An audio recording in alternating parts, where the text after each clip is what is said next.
نحمده ونصلي على رسوله الكريم أما بعد أعوذ بالله من الشيطان الرجيم بسم الله الرحمن الرحيم واعتصموا بحبل الله جميعا ولا تفرقوا صدق الله العظيم وصدق رسوله النبي الكريم ونحن على ذلك من الشاهدين والشاكرين والحمد لله رب العالمين সম্মানিত প্রাণ প্রিয় বয়োজ্যেষ্ঠ মুরব্বিগণ, ফালাহে দারাইন একাডেমির সম্মানিত শিক্ষক মণ্ডলী, প্রিয় ছাত্র বন্ধুরা, সবাইকে আন্তরিক সালাম ও ৭৯তম স্বাধীনতা দিবসের শুভেচ্ছা জানিয়ে ভারতবর্ষের স্বাধীনতা সম্পর্কে সংক্ষিপ্ত একটা আলোচনা করার প্রয়াস রাখছি। সর্বাপেক্ষা উত্তম সাহায্যকারী আল্লাহ। সম্মানিত সুধী, আমরা জানি, আমরা যদি ভারতবর্ষের স্কুল কলেজের ছাত্র ছাত্রী তথা শিক্ষক শিক্ষয়িত্রীদেরকে জিজ্ঞাসা করা হয়, বেশিরভাগ জায়গায় এই উত্তর শোনা যায়। বেশিরভাগ জায়গায় যদি আমরা এই কথা জিজ্ঞাসা করি যে এই ভারতবর্ষে কুখ্যাত ইংরেজদের হাত থেকে আজাদ করতে, পরিত্রাণ পাইতে, স্বাধীনতা পাইতে কাদের ত্যাগ বেশি রয়েছে, কাদের কুরবানির বদৌলতে এই ভারতবর্ষ স্বাধীন হয়েছে, কাদের রক্তের বদৌলতে এই ভারতবর্ষ কুখ্যাত ইংরেজদের হাত থেকে নাজাদ পেয়েছে। সম্মানিত সুধী, তাহলে আমরা সবসময় এ কথাই শুনতে পাই, বাদল দীনেশ, ক্ষুদিরাম, সুভাষচন্দ্র বসু, কনকলতা, তরুণরাম ফুকন, পিয়লি ফুকন, এই সমস্ত ব্যক্তিবর্গদের নাম উচ্চারণ হইতে শোনা যায়, কিন্তু আমাদের মুসলিম বীরদের কথা উচ্চারণ হইতে খুব কম দেখা যায়।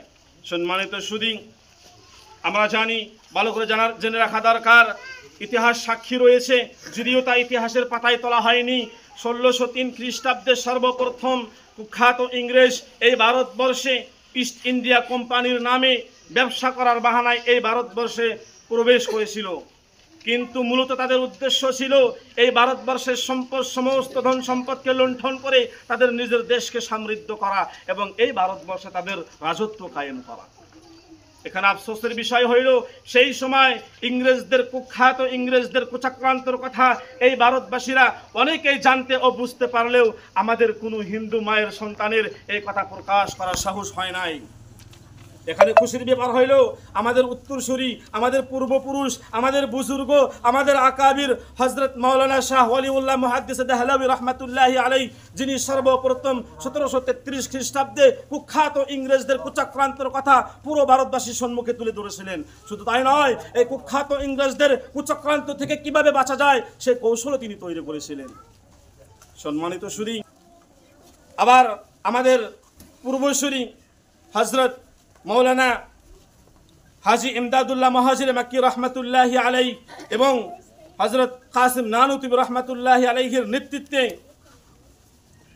উত্তরপ্রদেশের শামলির ময়দানে সিপাহী বিদ্রোহ হয়েছিল, আর সেই যুদ্ধে হাজারো হাজারো আলিম উলামা সহ হাজারো হাজারো মুসলমান শহীদ হয়ে গিয়েছিলেন। সম্মানিত সুধী, পাঞ্জাবের বালাকোটে কুখ্যাত ইংরেজদের বিরুদ্ধে আরও একটি যুদ্ধ হয়েছিল। সেই যুদ্ধেও ৫৬,০০০ আলিম সহ হাজারো হাজারো মুসলমান এই দেশের জন্য জান দিয়ে শহীদ হয়ে গিয়েছেন।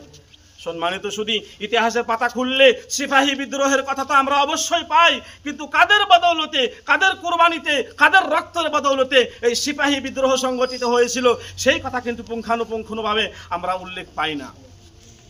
সম্মানিত সুধী, ভালো করে জেনে রাখুন, আম্মা আবেদা একজন মহিলা, তিনি তিনার সন্তানদেরকে উদ্দেশ্য করে বলেন, সম্বোধন করে বলেন, কলকাতার মহা ঐতিহাসিক সর্বভারতীয় মহা অধিবেশনে তেনার সন্তানদেরকে আহ্বান করে বলেন, ও আমার সন্তানগণ, তোমরা যদি আমার বুকের দুধকে হালাল করতে চাও, আমার দুধকে যদি হালাল করতে চাও, তাহলে এই কুখ্যাত ইংরেজদের বিরুদ্ধে ঝাঁপিয়ে পড়ে, এই কুখ্যাত ইংরেজদের বিরুদ্ধে লড়াই করে এই কুখ্যাত ইংরেজদেরকে এই ভারত থেকে বিতাড়িত করতে তোমরা যদি শহীদ হয়ে যাও, আমার কোনো আফসোস থাকবে না, আমার কোনো কষ্ট হবে না, বরঞ্চ তোমাদের বিরুদ্ধে আমি গর্ব করে খুশি হয়ে যাব।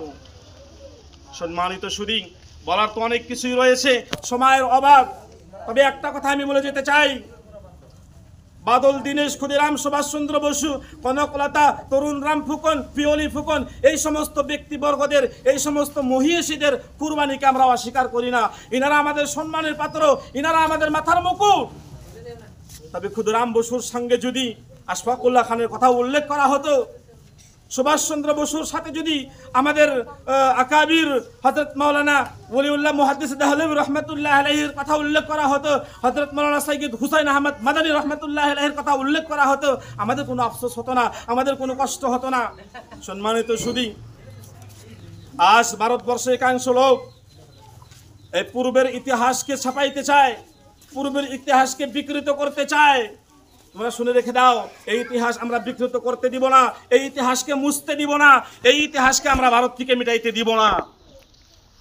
সম্মানিত সুধী, আজ কিছু সংখ্যক ভারতবর্ষের কিছু লোক জেনে বুঝে মুসলমানদের কুরবানিকে, মুসলমানের রক্ত ঝরা ইতিহাসকে অস্বীকার করতে চায়। ভালো করে জেনে রেখে দাও, ভালো করে জেনে রেখে দাও, এই ভারতবর্ষের ইতিহাস বয়ান করতে গিয়ে মুসলমানের অবদান ছাড়া, মুসলমানের কুরবানি ছাড়া, মুসলমানের রক্ত ছাড়া, ইতিহাস ছাড়া এই ভারতবর্ষের ইতিহাস বয়ান করা অসম্পূর্ণ, অসম্পূর্ণ, অসম্পূর্ণ। সম্মানিত সুধী, যারা আজ স্বইচ্ছাভাবে জেনে বুঝে এই ভারতবর্ষের ইতিহাসকে অস্বীকার করতে চায়, মুসলমানের ত্যাগকে অস্বীকার করতে চায়, তাদের ইতিহাস কিন্তু আমরা জানি, তাদের ইতিহাস কিন্তু আমরা জানি। তারা ইংরেজদের গোলামি করেছে, তাদের পূর্বপুরুষ ইংরেজদের সাথে মুখবিরি করেছে, তারা দেশের সাথে গাদ্দারি করেছে ইংরেজদের স্বার্থে, তাদের ইতিহাস আমরা জানি। তদুপরিও তারা আজ ইতিহাসের কলম তাদের হাতে রয়েছে। সময়ের ব্যবধান, ইতিহাসের কলম আমাদের হাতেও পেতে দাও, আমরাও দেখিয়ে দেব ইতিহাস কাকে বলে, আমরাও বুঝিয়ে দেব ইতিহাস কেমন হয়।